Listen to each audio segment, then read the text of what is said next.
Celtic Dreams, a journey through ancient mists.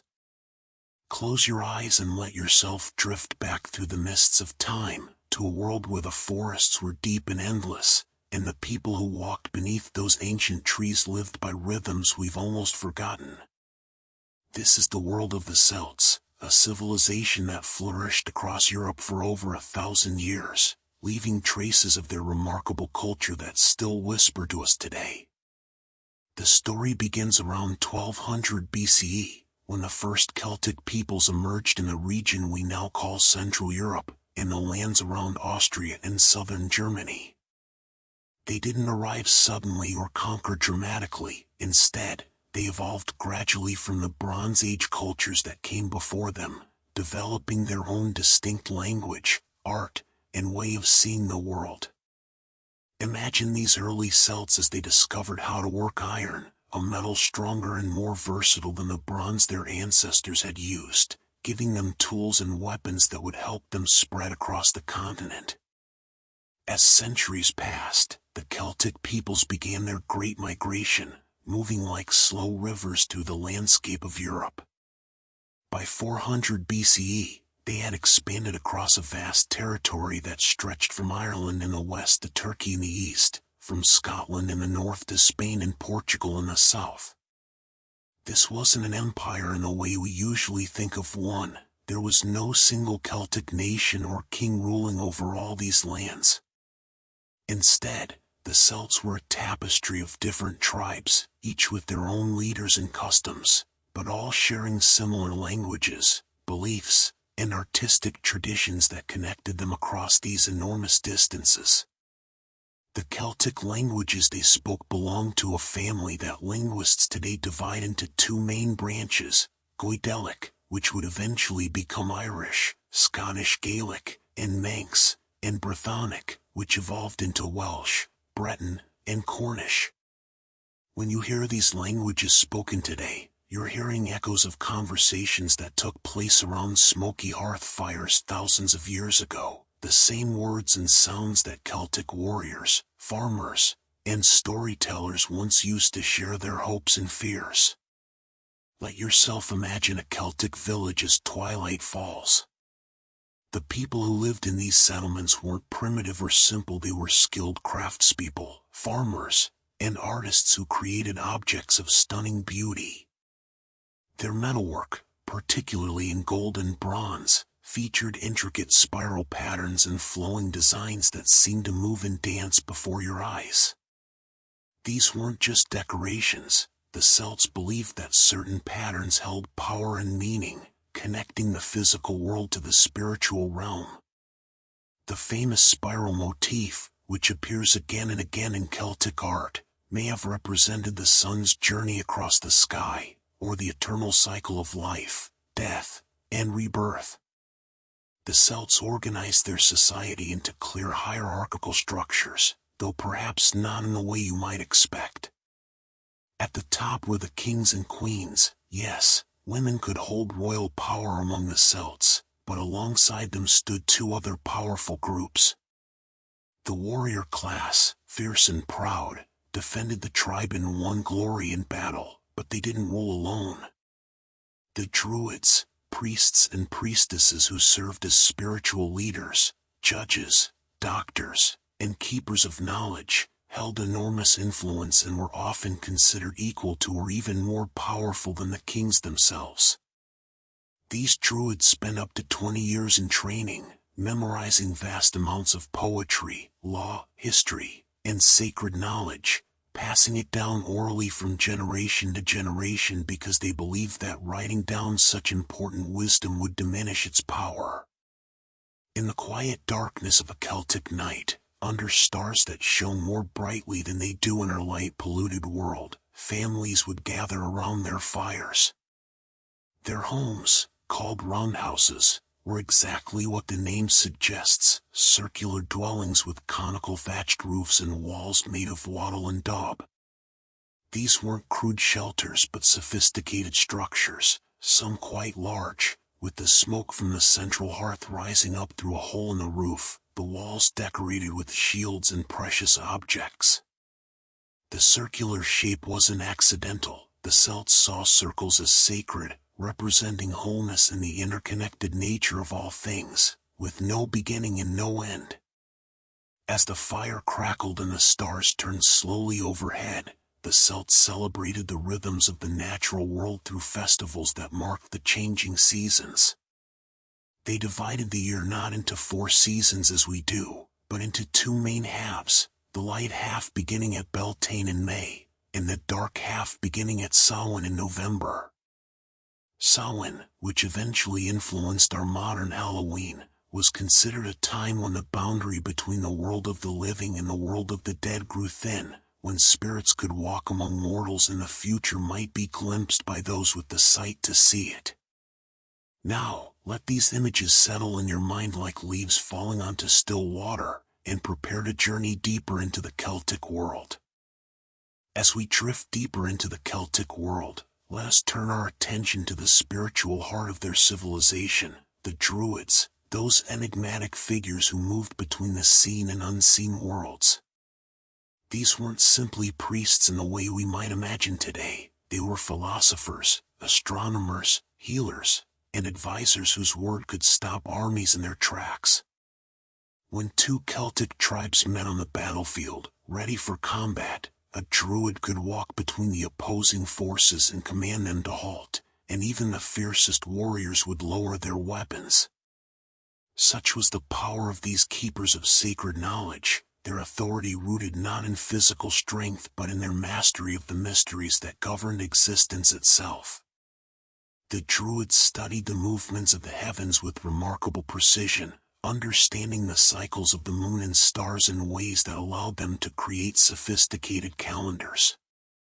The Coligny calendar, discovered in France in 1897, reveals that the Celts used a complex lunisolar system that tracked both the moon's phases and the sun's yearly journey with extraordinary accuracy. This bronze tablet, dating to the 2nd century CE, shows that the Celtic year consisted of 12 lunar months, with an extra month added every few years to keep the calendar aligned with the seasons, a system that required mathematical understanding and astronomical observation that rivals any civilization of their time. Imagine now a sacred grove deep in an ancient forest, where massive oak trees have stood for centuries, their branches forming a natural cathedral overhead. These groves, called nemetons, were the temples of the Celtic world, places where the barrier between Earth and the other world seemed almost transparent. The Celts didn't build grand stone temples like the Greeks or Romans, at least not in their earlier periods. Instead, they recognized certain natural places as inherently sacred, springs where water bubbled up from the mysterious depths of the earth, groves where particular trees grew, and hilltops where one could stand between earth and sky. In these places, they would make offerings, not just of crafted objects but of weapons, jewelry, and precious items, deliberately broken or killed to release their spirit into the other world.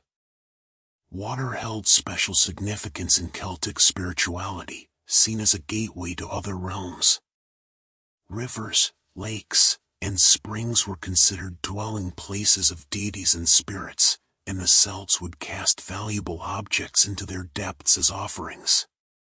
The River Thames in England has yielded hundreds of Bronze Age and Iron Age swords, shields, and other items that were ceremonially deposited there over centuries.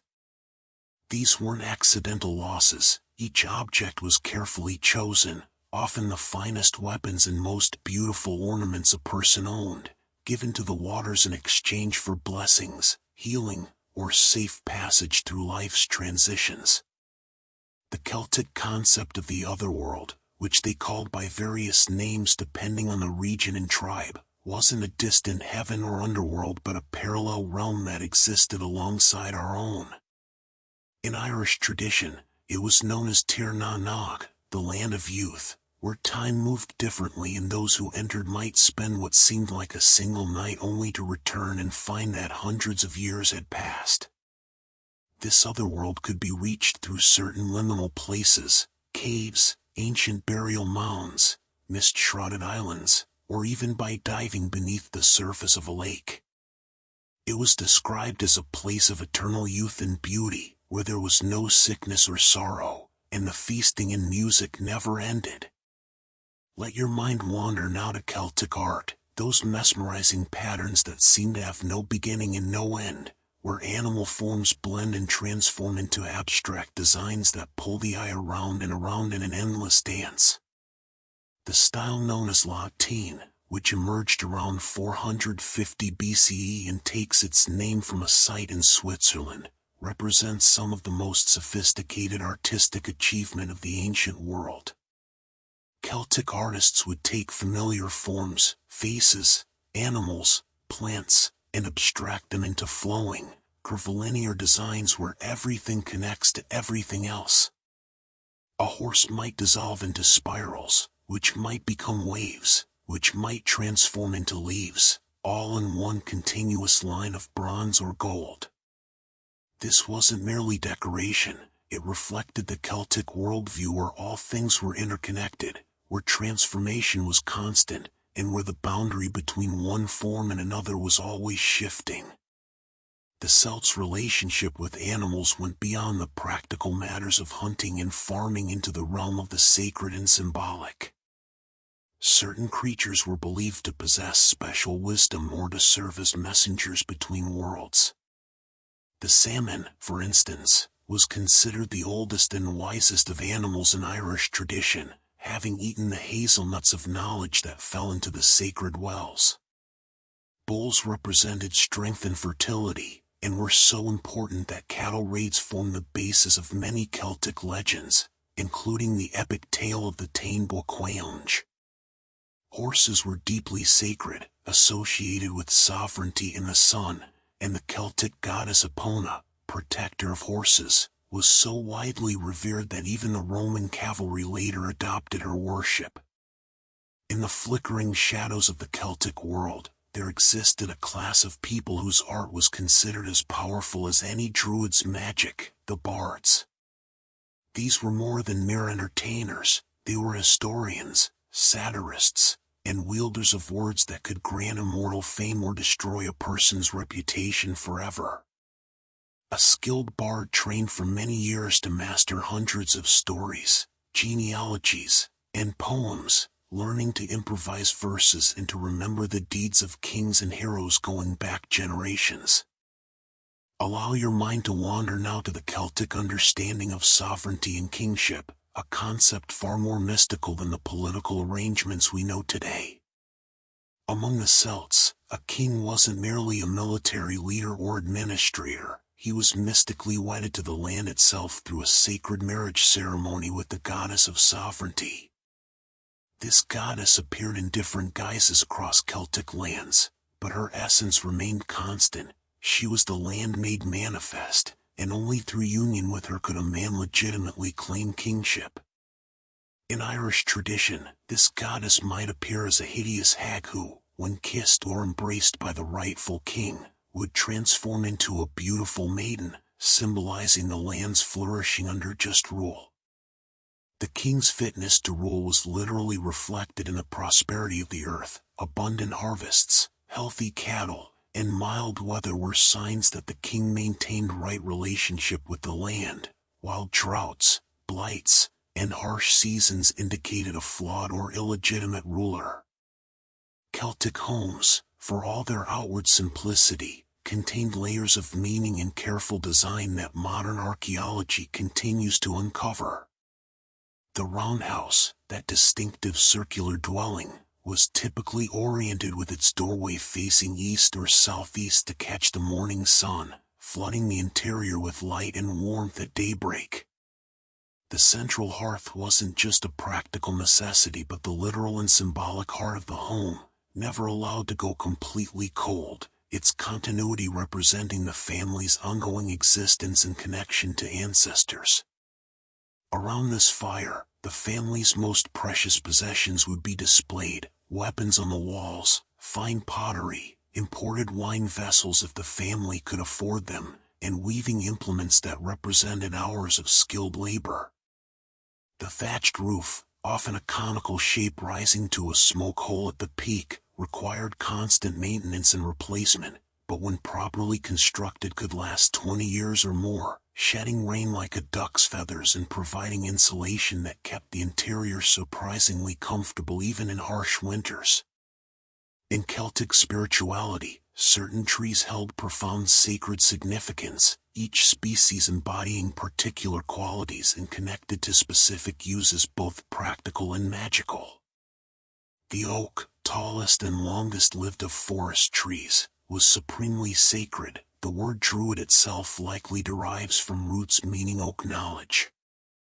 Druids would harvest mistletoe growing on oak trees using golden sickles during sacred ceremonies, for this parasitic plant that remained green through winter while the oak stood bare was considered a bridge between life and death, summer and winter.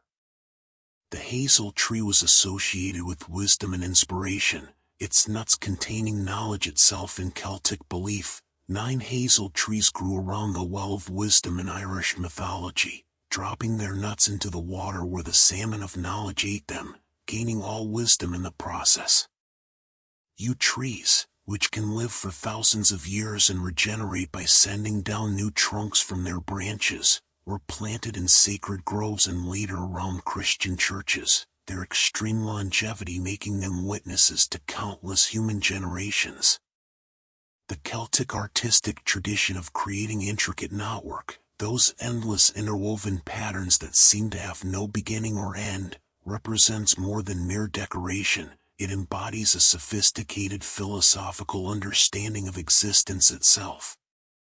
These knots, which reached their highest expression in later Celtic Christian manuscripts like the Book of Kells but have roots in pre-Christian Celtic art, reflect the belief that all things are interconnected, that life and death, human and divine, past and present flow into one another in an eternal dance.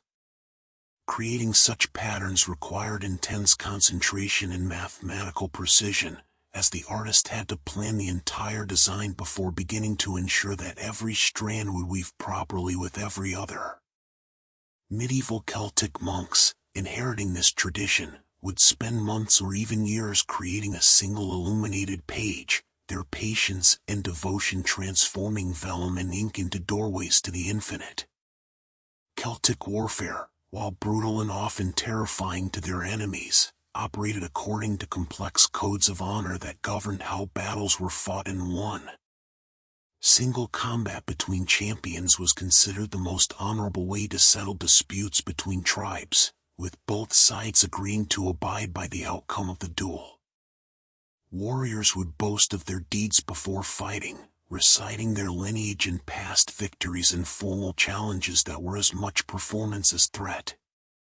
The taking of heads from fallen enemies, a practice that horrified Roman observers, wasn't merely savage barbarism but part of the Celtic belief that the head housed the soul. To take an enemy's head was to capture their power and prevent their spirit from causing harm. These trophy heads would be preserved, displayed at gateways and in halls, or even cast into sacred waters as offerings to the gods, each one representing a victory and serving as a warning to enemies.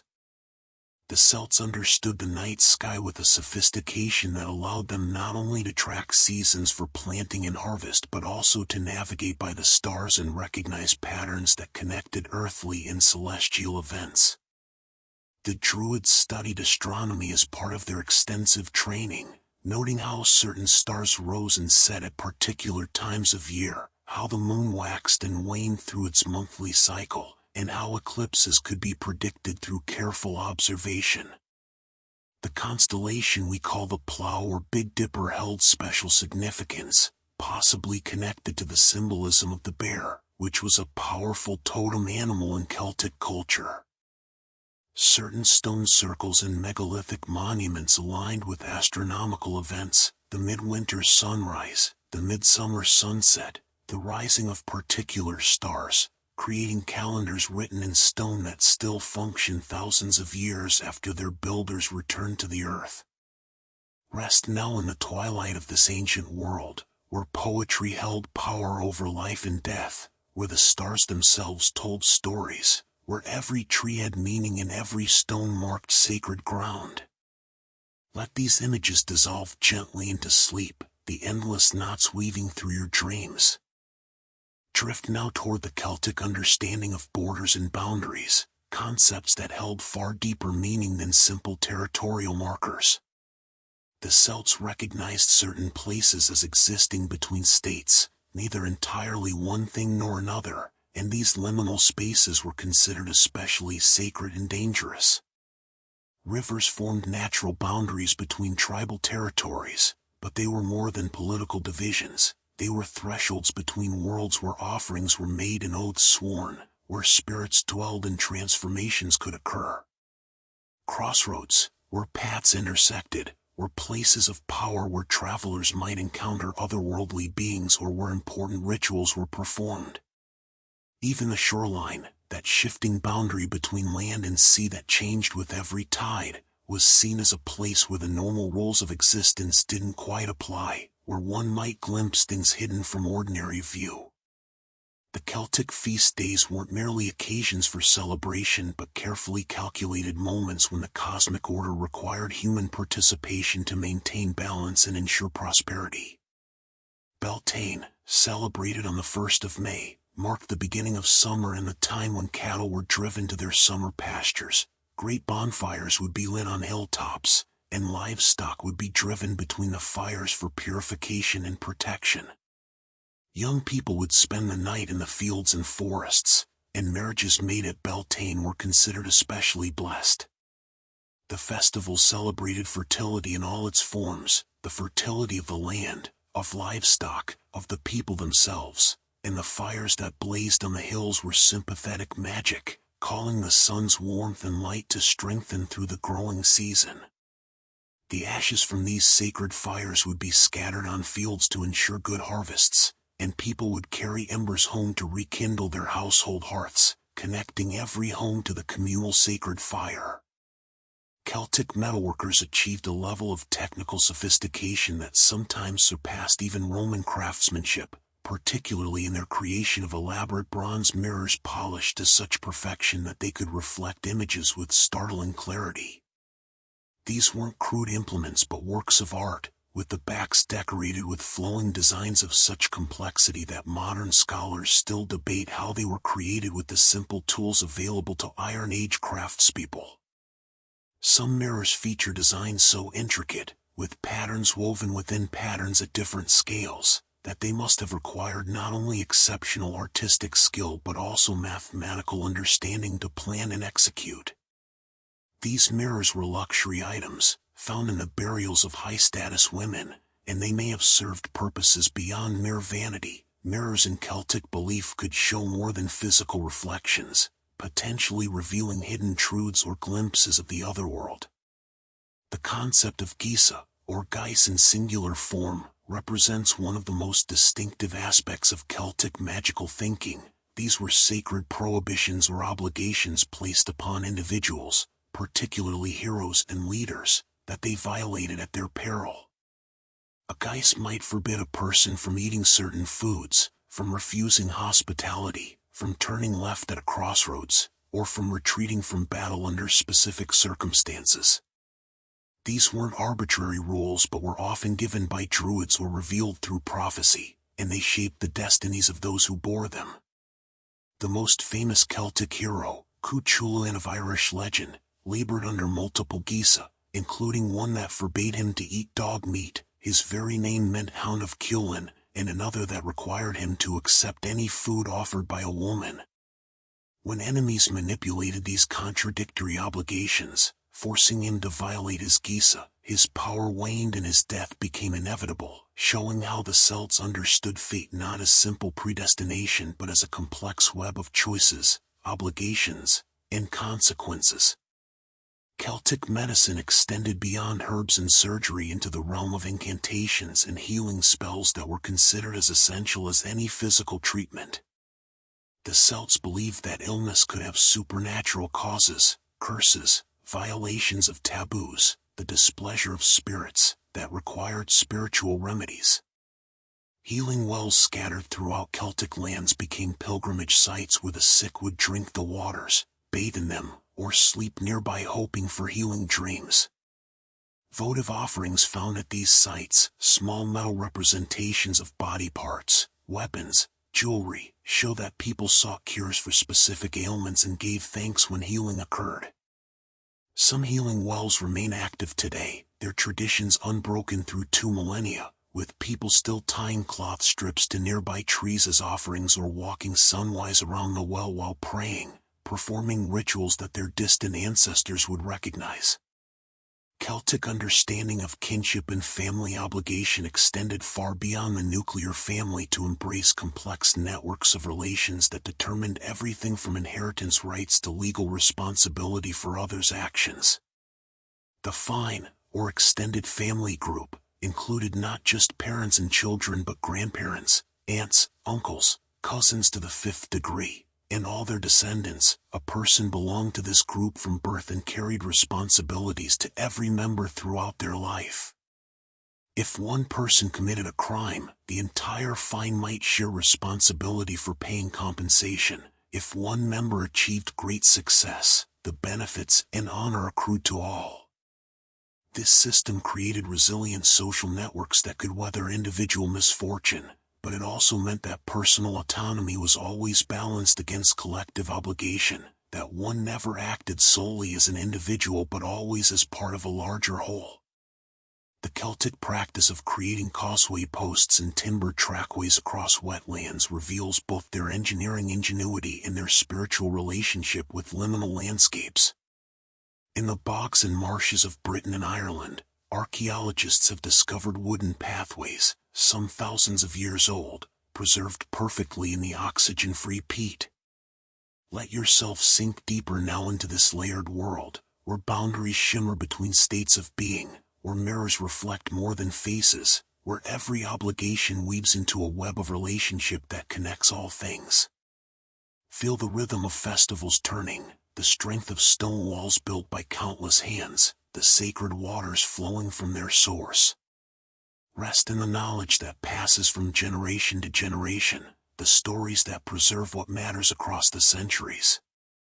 In the quietness of your imagination, turn now to the Celtic art of navigation and their profound relationship with the sea, for the Celts were not only forest dwellers and farmers but also intrepid sailors who ventured across treacherous waters in vessels that seem impossibly fragile by modern standards. They constructed boats called curraghs, lightweight frames of wood covered with hide, stitched together and waterproofed with tallow or beeswax, that could ride high over waves and be carried overland when necessary.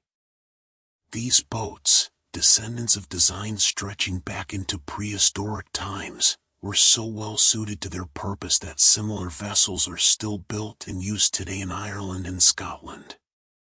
Celtic sailors used them to traverse the Irish Sea, to reach distant islands, and according to some ancient sources, to venture far out into the Atlantic, navigating by reading the stars, the color and temperature of water, the behavior of birds, and signs invisible to those without the knowledge passed down through generations. The Celts developed a complex system of seasonal transhumance, moving their livestock between different pastures as the year turned, a practice that shaped both their economic life and their understanding of territory. In spring, after Beltane, cattle and sheep would be driven to summer pastures in the uplands where fresh grass grew abundantly while lower fields were left for haymaking and crops. Temporary settlements, called boolies in Ireland, would be established in these high pastures where young people, particularly young women, would tend the herds through the summer months, living a semi-nomadic existence apart from the main village.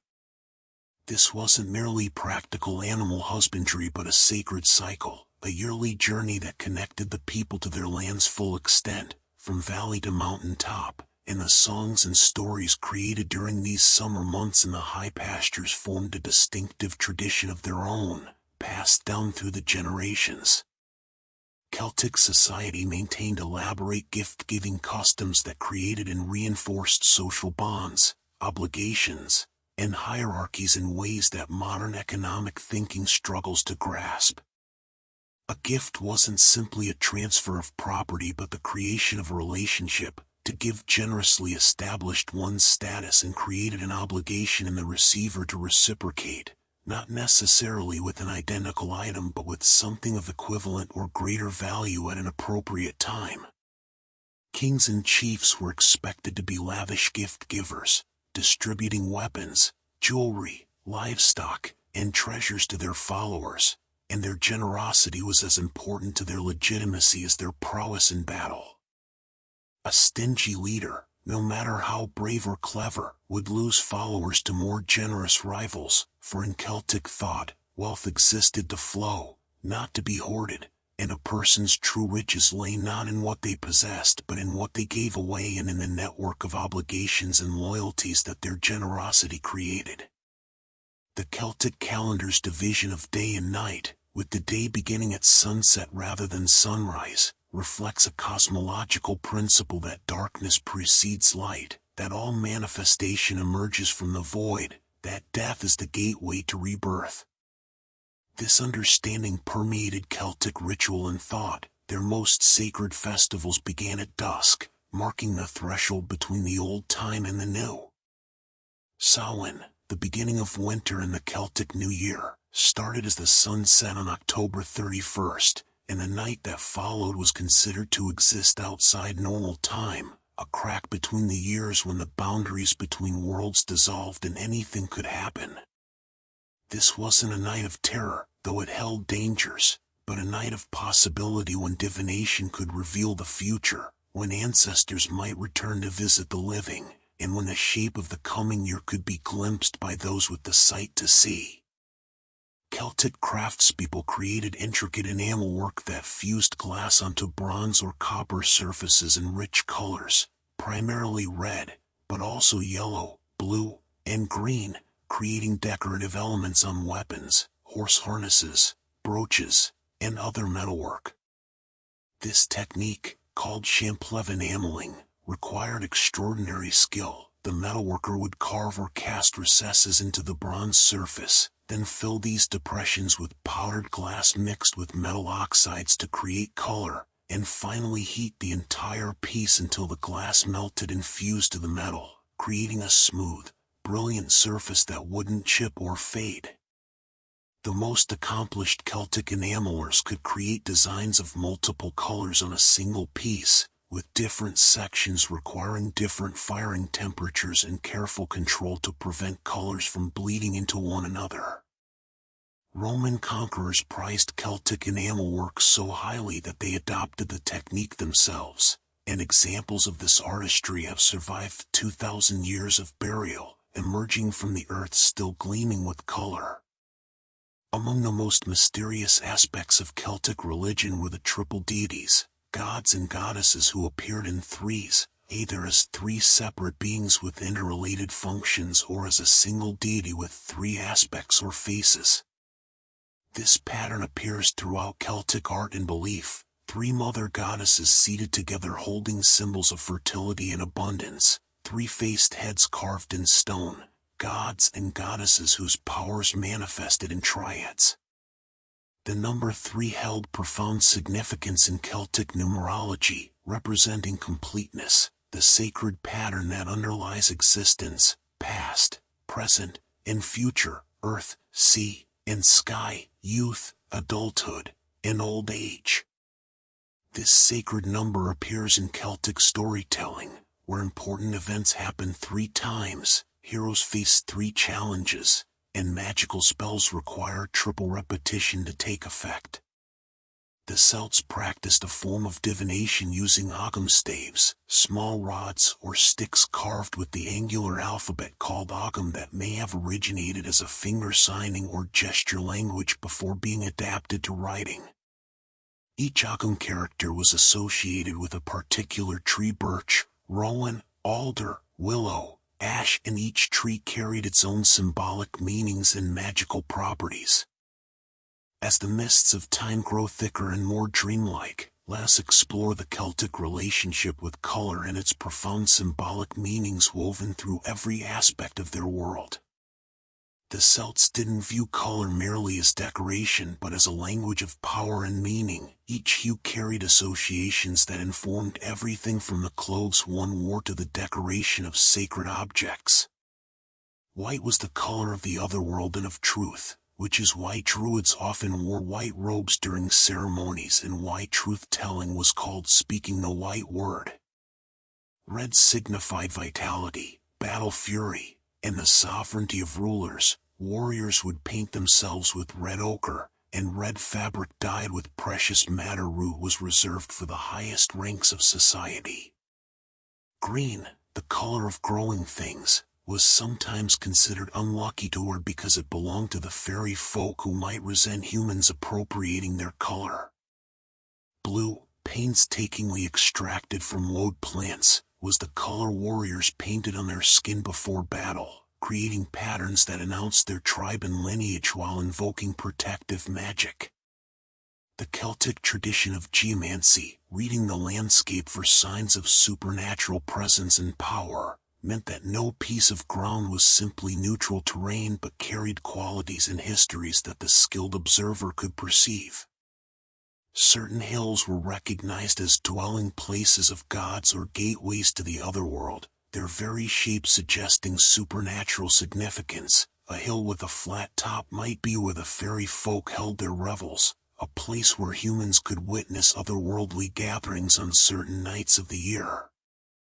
Springs that flowed from deep in the earth were treated as oracles, their waters capable of healing or prophecy, and the Celts would study how the water emerged, whether clear or cloudy, fast or slow, interpreting these qualities as messages from the powers below. Even individual stones within a landscape could be recognized as special. A stone with a natural hole through it was a seeing stone, through which one might glimpse things normally hidden, or a healing stone through which sick children would be passed to cure them of illness. Among the most sophisticated Celtic creations were their bronze cauldrons, vessels that served practical, social, and mystical purposes simultaneously. These weren't simple cooking pots but masterworks of metalworking, some large enough to cook meat for hundreds of people at the great tribal feasts, others smaller but decorated with elaborate relief scenes showing gods, heroes, and mythological events.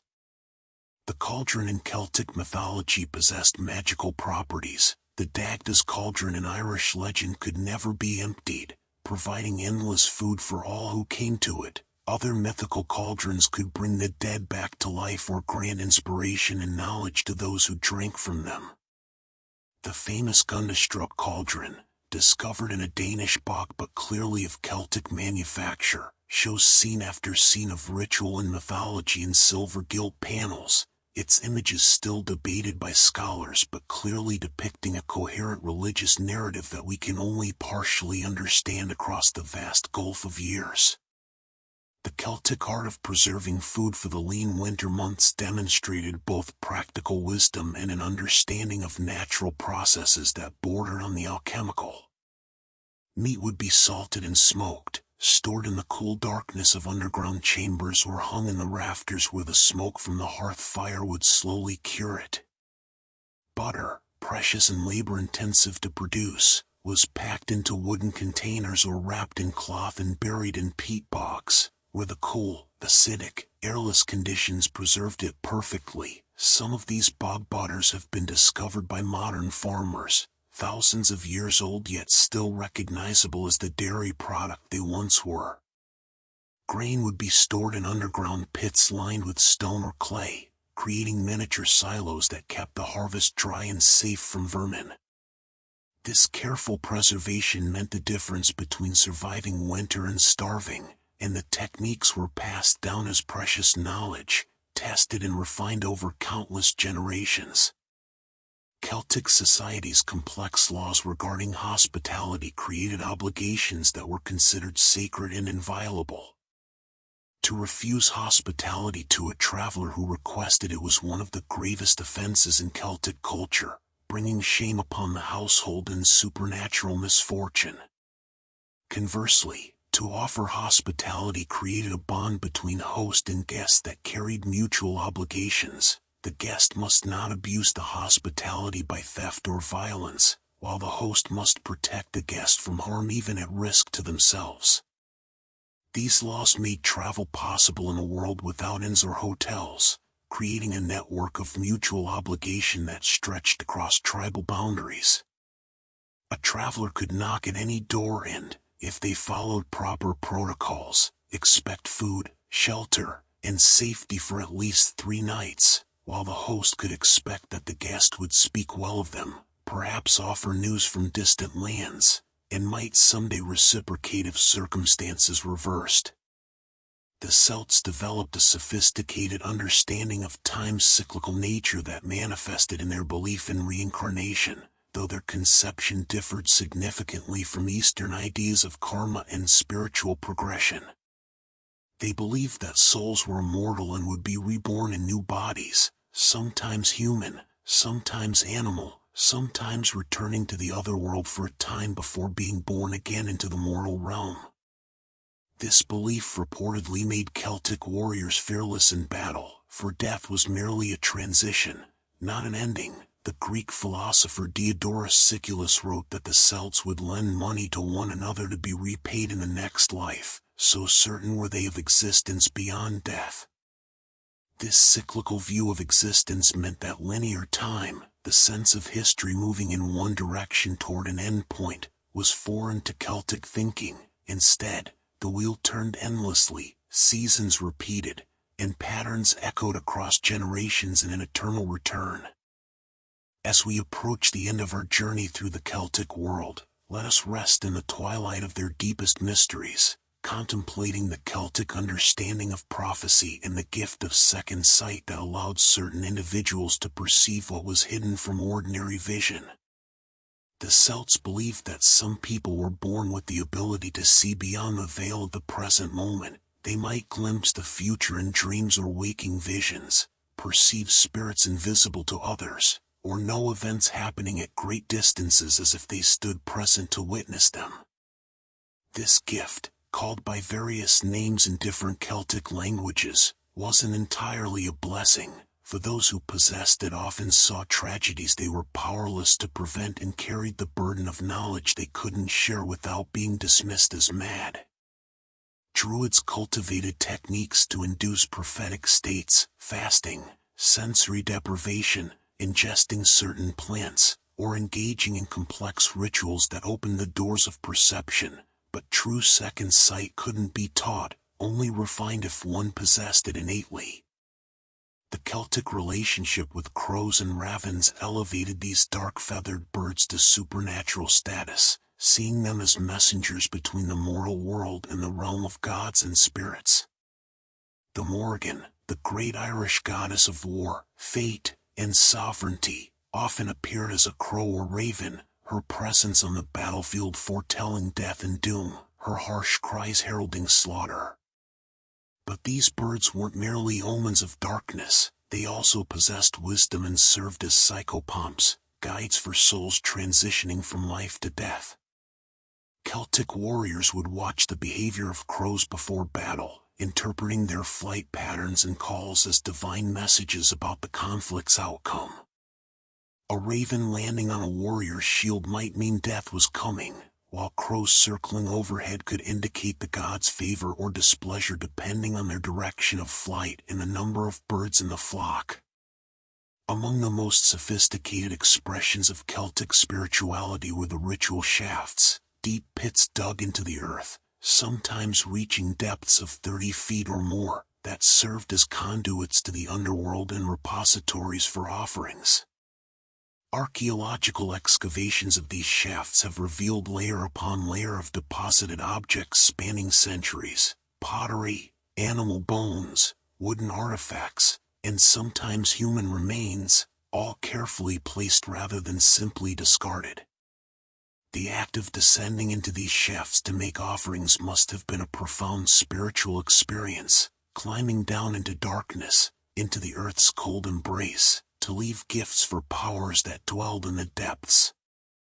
These shafts were eventually filled in, sealed, their purpose completed or perhaps forbidden by changing religious practices, but they represent a uniquely Celtic form of worship that recognized the earth itself as a living power that could be approached through these deliberate penetrations of its surface. The Celtic tradition of sacred kingship included elaborate inauguration ceremonies that bound the new king to the land through ritual acts that were both political and mystical. In some traditions, the king-to-be would be brought to a sacred stone. The Stone of Destiny in Irish tradition was said to cry out when touched by the rightful ruler, and would stand upon it while druids and nobles proclaimed his sovereignty. He might drink from a sacred cup, symbolizing his union with the goddess of the land, or be presented with symbols of authority, a white rod, a sword, a cloak of specific colors. But as power came with obligations, he must rule justly, speak truth, show hospitality, and maintain right relationship with the divine powers. A king who failed in these duties would see his reign marked by natural disasters, crop failures, and social chaos, for the land itself would reject him, the mystical marriage broken by his unworthiness. The Celtic practice of tree alphabets, particularly the Ogham system where each letter corresponded to a specific tree or plant, reflects their understanding that knowledge itself was rooted in the natural world. To learn the alphabet was to learn the properties and sacred associations of each tree: birch for new beginnings, oak for strength and endurance, yew for death and transformation. Writing something in Ogham wasn't merely transcribing sounds but invoking the powers of the trees whose letters you used, creating a kind of spell through the very act of inscription.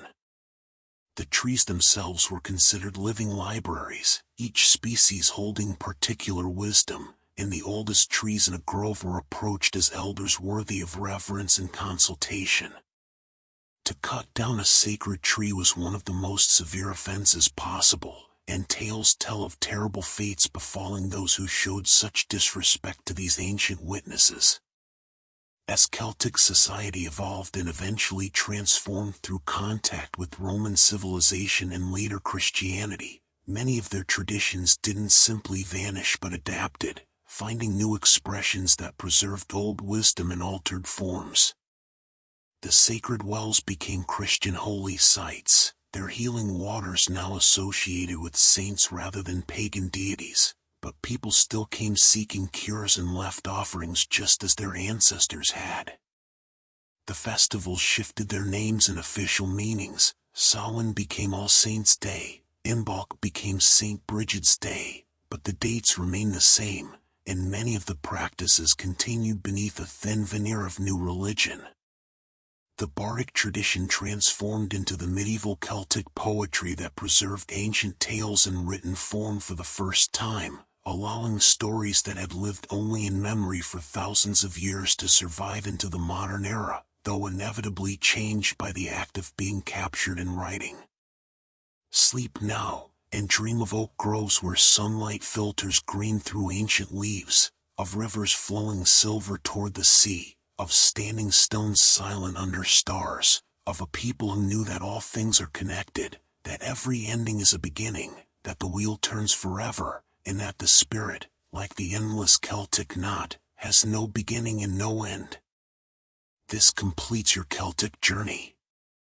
Rest well in these ancient dreams.